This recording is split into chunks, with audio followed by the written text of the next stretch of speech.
বসবাস করছে, কিন্তু আমরা তাদের প্রতি কোন রকমের আঘাত প্রতিঘাত আমরা কখনো করি নাই।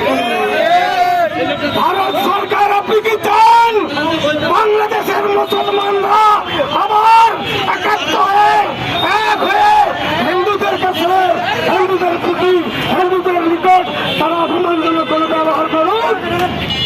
আমরা চাই না শান্তিময় বাংলাদেশ, হিন্দু মুসলিম খ্রিস্টান বৌদ্ধ আমরা সকলে শান্তিতে বসবাস করতে চাই।